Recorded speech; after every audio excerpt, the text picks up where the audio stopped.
চোখে মুখে অন্ধকার, বাঁচার কোনো উপায় নাই, তখন এই দোয়াটা পড়তে হবে। এই দোয়া পড়ে আল্লাহর কাছে ফরিয়াদ করলে বিপদ মুক্ত করবেন কে? এমন বিপদ মাঝে মাঝে হয় না, দেয়ালে পিঠ থেকে যায়, চোখে মুখে অন্ধকার, কি করব দিশা খুঁজে পাই না, এরকম হয় কখনো? হ্যাঁ, আপনাদের হয়? হয় না? কিন্তু জান্নাতে আছেন আপনারা।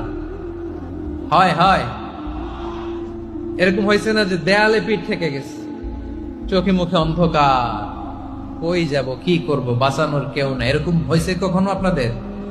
যদি হয় তাইলে এটার সলিউশন বলবো, না হইলে তো এরকম বলে লাভ নাই। হয় হয় হয় বিশ্বনবী এরকম কঠিন বিপদে পড়েছেন জীবনের কিছু কিছু মুহূর্তে। ওই মুহূর্তে বিশ্বনবী স্পেশাল দুইটা দোয়া পড়তেন। এই দোয়াগুলো আপনাদেরকে জানিয়ে দেয়। বিশ্বনবী বলেন, কঠিনতম বিপদে যখন পড়বা, দেয়ালে পিঠ থেকে যায়, চোখে মুখে অন্ধকার, বাঁচার কোনো উপায় নাই, তখন পড়বা লা ইলাহা ইল্লা আনতা সুবহানাকা ইন্নী কুনতু মিনাজ জালিমিন। আল্লাহ, তুমি ছাড়া কোনো ইলাহ নাই, তুমি পবিত্র, নিশ্চয় আমি জালিমদের অন্তর্ভুক্ত। সুবহানাল্লাহ বলেন। এই দোয়া সাইয়েদনা ইউনূস আলাইহিস সালাম পড়েছিলেন যখন মাছের পেটে ছিলেন। কিসের পেটে?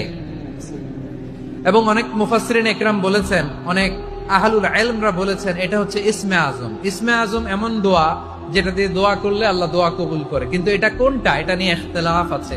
কোন কোন আহলুল ইলম বলেন এই লা ইলাহা ইল্লা আনতা সুবহানাকা ইন্নী কুনতু মিনাজ জালিমিন, এটা হচ্ছে ইসমে আজম।